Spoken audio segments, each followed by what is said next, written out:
Olá, bom dia! Estamos novamente para mais uma aula sobre a orientação de estudo. Hoje já é terça-feira, dia 20 de setembro de 2022. Na aula passada, na aula de sexta-feira, nós começamos falando sobre texto de divulgação científica. Então, nós falamos bastante, e falei também que hoje nós começaríamos um assunto novo, levantamento de hipóteses.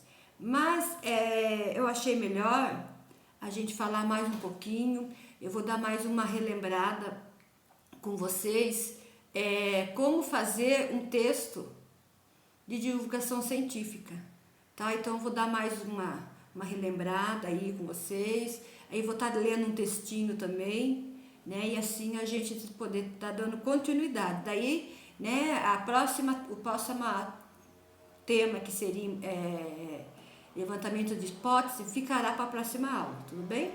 Então vamos lá, como fazer um texto de divulgação científica?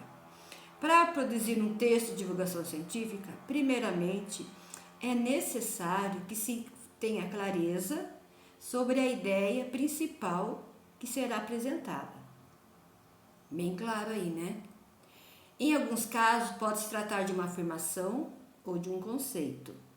A certeza da ideia que será exposta é imprescindível para garantir que o texto se desenvolva de modo gradual, estratégico e objetivo.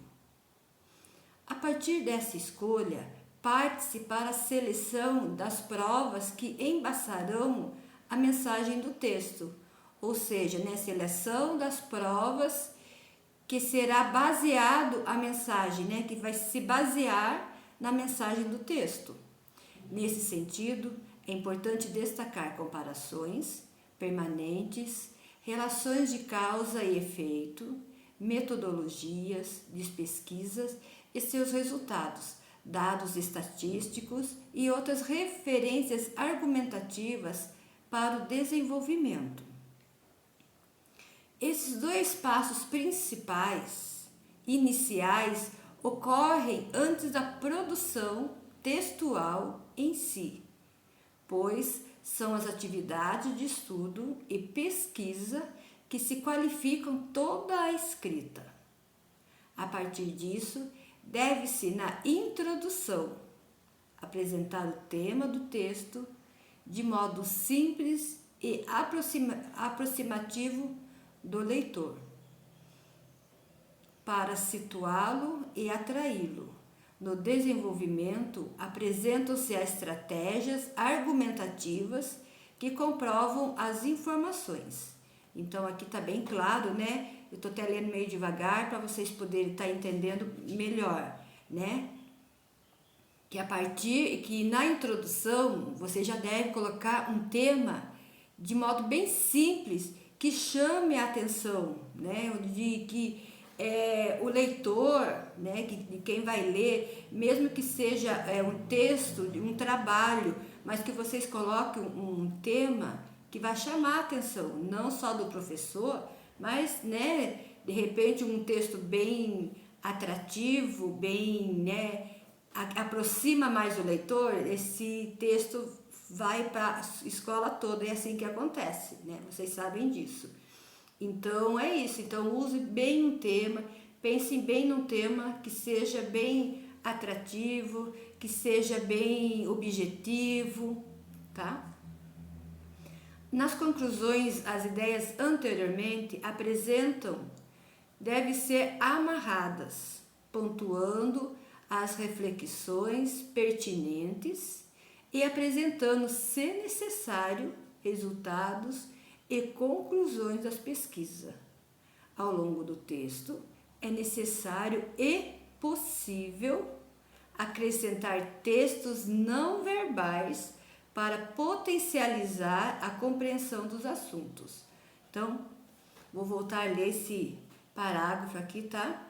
Na conclusão, as ideias anteriormente apresentadas devem ser amarradas, pontuando as reflexões pertinentes e apresentando, se necessário, resultados e conclusões das pesquisas. Ao longo do texto, se necessário, é possível apresentar textos não verbais para potencializar a compreensão dos assuntos. Então eu vou deixar aqui, eu vou colocar depois para vocês, aqui não vai ter como vocês acessarem, eu vou deixar aqui, eu vou ler um texto para vocês, aqui tá, é um exemplo de um texto de divulgação científica. Então, o nome do texto é Cientistas descobrem que animais usam dialetos para se comunicar. Então, vamos lá. Alguns animais utilizam dialetos para se comunicar, pois como as baleias, os golfinhos, as abelhas e as aves, afirmou uma revista alemã de divulgação científica.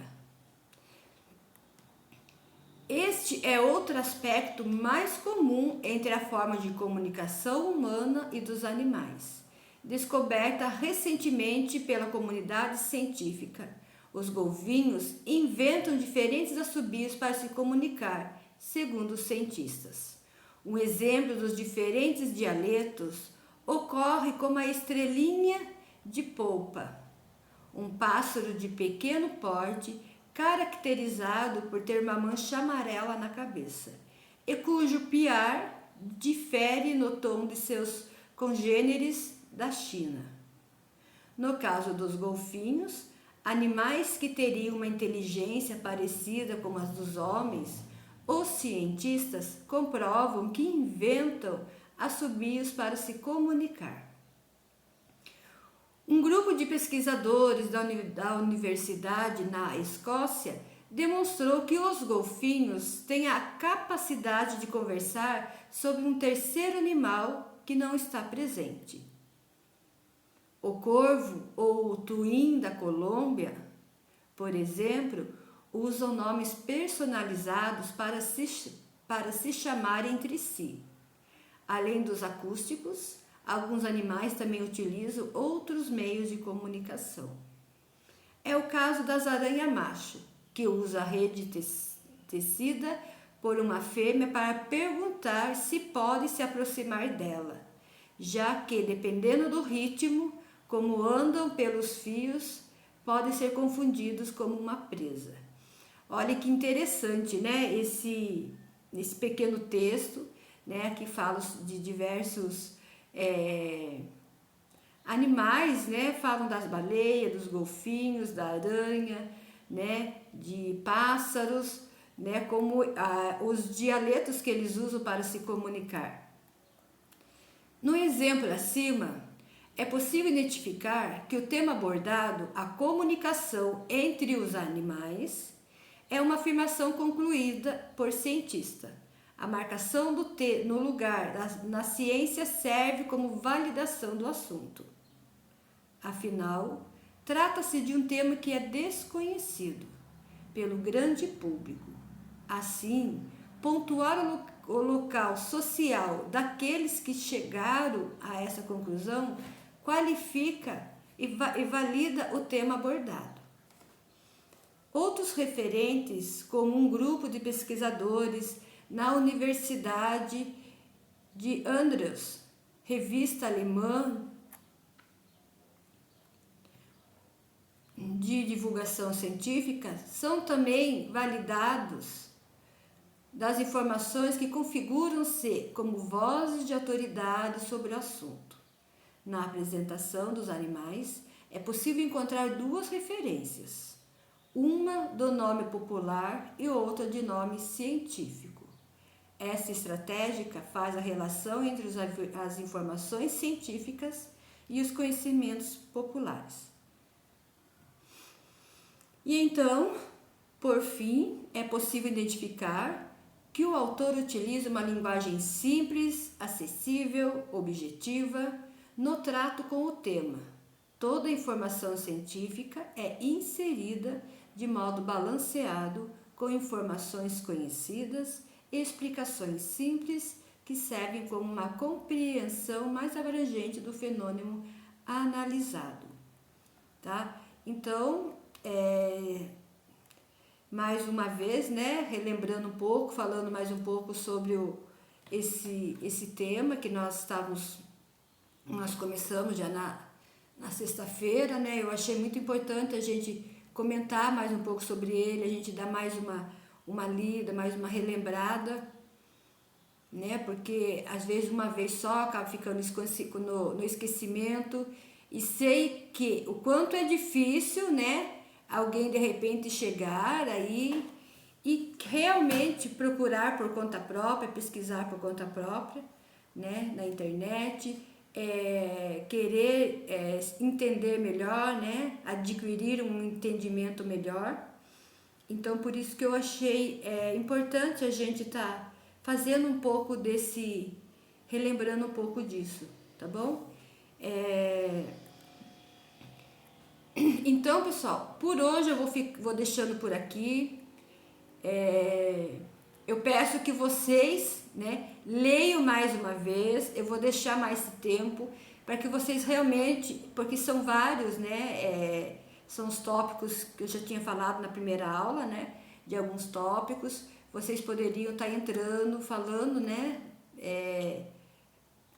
porque quando a gente vai ler, a gente vai marcando, a gente vai escrevendo, é muito mais fácil para você estar relembrando depois, né? É tão bom quando você senta para estudar e você pega um caderno e vai anotando tudo que você está estudando.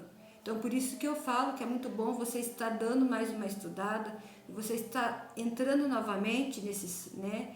Procurando sobre o texto de divulgação científica e estar entendendo um pouco melhor, tá bom? Então, daí qualquer dúvida, marquem aí as dúvidas, tá? Deixem todas as dúvidas aí, para que a gente possa estar